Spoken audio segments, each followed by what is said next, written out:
boys and girls, welcome to another video. Strange things happened with the video that was supposed to be up for yesterday. Right now it is, Wednesday afternoon, and it is still uploading. Normally Mrs. Sullivan uploads the videos overnight, but I don't know if maybe I lost internet connection or something and it didn't upload, and now today it's taking forever. So I apologize. You're probably going to get 2 videos in one day, which is just crazy town. Feel free to pick and choose what activities you do, okay? So I'm going to read you a story for today's lesson, and I'm going to give you some options for what you do for challenge work. If you don't get to do all of it, it's okay if you're behind on videos. If you just want to push everything back a day, that's fine too. Whatever works for your family, it is fine.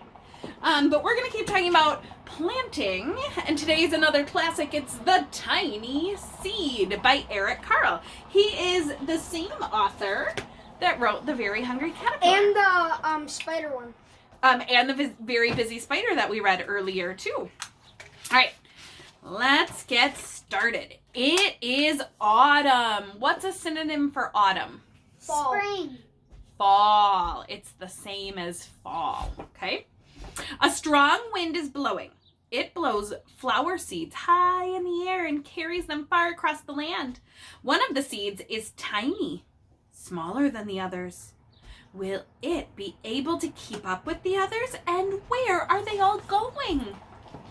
We learned yesterday in Xenia's flower garden how at the end of a flower's life, the little middle part of the flower turns into a seed pod. Well, in the autumn, they blow. That's how flowers spread. One of the seeds flies higher than the others. Up, up, up it goes. It flies too high, and the sun's hot rays burn it up. But the tiny seed sails on with the others.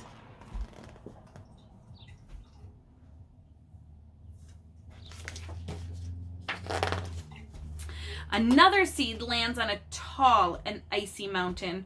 The ice never melts, and the seed cannot grow. The rest of the seeds fly on, but the tiny seed does not go as fast as the others. So seeds can't germinate or flourish if they're in the snow, right? So that seed's not going to make it to be a flower. Now they fly over the ocean. One seed falls into the water and drowns. The others sail on in the wind, but the tiny seed doesn't go as high as the others. So there's another seed that didn't quite make it to the point of being planted. Right there. Oh, the tiny seed? The tiny seed is down here. And that's the seed that fell into the water. Yep. Wait. Oh, there it is. One seed drifts down into the desert. It's hot and dry. The seed cannot grow there. Now the tiny seed is flying very low, but the wind pushes it on with the others. There's the tiny seed. The tiny seed would actually... And there's the seed that went down into the In desert. real life, the tiny seed would actually also fly the highest and the fastest because it's so light. Good theory. Finally, the wind stops and the seeds fall gently down to the ground. A bird comes by and eats one seed. The tiny seed is not eaten. It's so small the bird doesn't see it. Seeds are food for the birds, right? And the tiny seed is too small. Now it's winter. After their long trip, the seeds settle down. They look just as if they were going to sleep in the earth. Snow falls and covers them like a soft white blanket. The hungry mouse that also lives in the ground eats a seed for lunch, but the tiny seed lies very still and the mouse doesn't even see it. It just thinks it's dirt. Right? A grain of dirt. Now it's spring. That sounds familiar. After a few months, the snow has melted. It is really spring. Birds fly by, sun shines, rain falls. The seeds grow so round and so full that they start to burst open a little bit. They are not seeds anymore. They are plants. First, they send roots down into the earth, and their little stems and leaves begin to grow up towards the sun and the air. There's another plant that grows much faster than the new little plants. It's a big, fat weed. It takes all the sunlight and all the rain away from the small new little plants, and then one of those little plants dies. The tiny seed hasn't really begun to grow yet. It will be too late. Hurry! But finally it starts to grow into a plant too. So those weeds become harmful. They take away the moisture from the soil. They block the sunlight from the plants. It's an important reason why we pull those weeds, right? The warm weather also brings children out to play. They have been waiting for the sun and the springtime. Sound familiar? Yeah. Yeah. One child doesn't see the plants as he runs along and he breaks one. Now it can't grow anymore. Look at that ginormous foot stepping on that poor little plant. At least he doesn't. At least. That's like Aaron accidentally stepping on a tulip. The tiny plant that grew from the tiny seed is growing fast, but its neighbor grows even faster. Before the tiny plant even has 3 leaves, the other plant has 7, and look, a bud, and now even a flower. But what's happening?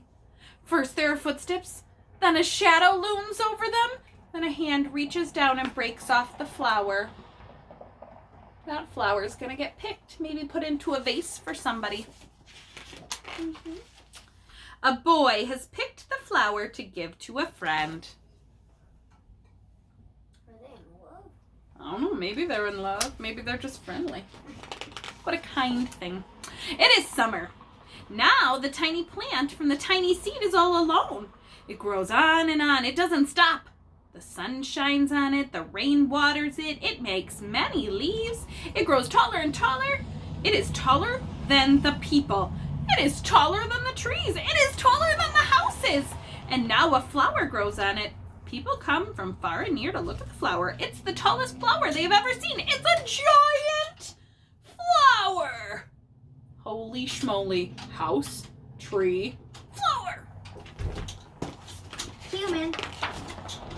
All summer long, the birds and bees and butterflies come visiting. They've never seen such a big, beautiful flower. From a tiny seed to a big, beautiful flower. Small things can be mighty. Now it's autumn again. The days grow shorter, the nights grow cooler, and the wind carries yellow and red leaves past the flower. Some petals drop from the giant flower, and they sail along with the bright leaves over the land and down onto the ground.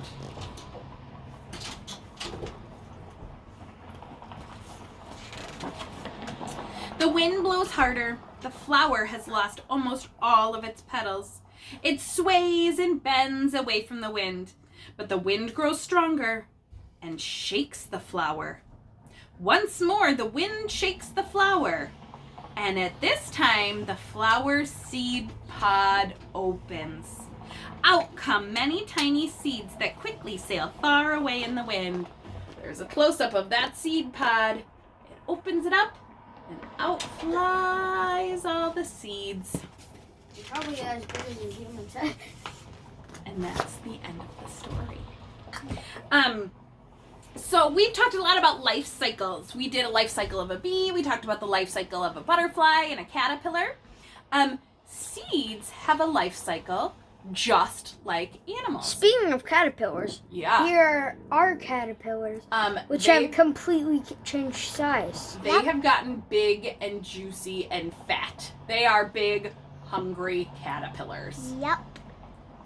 At least the food's in that cup. They're okay. All right. So let's talk about a seed's life cycle now. Seeds start out in that seed pod, right? The seed pod opens up, seeds fall into the dirt, and what happens? It starts to make a plant. It sprouts, right? It grows roots into the ground, and it sprouts. Then it grows leaves, then it grows a stem, then it grows a... Flower. Then the flower petals dry up. Actually, then it grows a bud, then it grows a flower, then it dries up, then the seeds come out. Thank you. So once the flower is there, then all the petals start to fall off, and then there's our seed pod left to blow and scatter the seeds away. That's just one of the life cycles that we are learning about. Life cycles of caterpillars, life cycles of bumblebees, and life cycles of plants. Things that are alive have cycles of how they grow and how new ones are formed. I posted a website on Google Classroom and on Class Dojo yesterday that I believe it said fantastic links to outdoor activities. It's the Schlitz Autobahn website, but they have learning at home right now.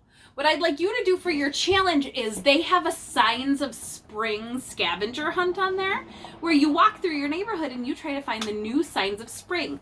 There's also scavenger hunts for birds.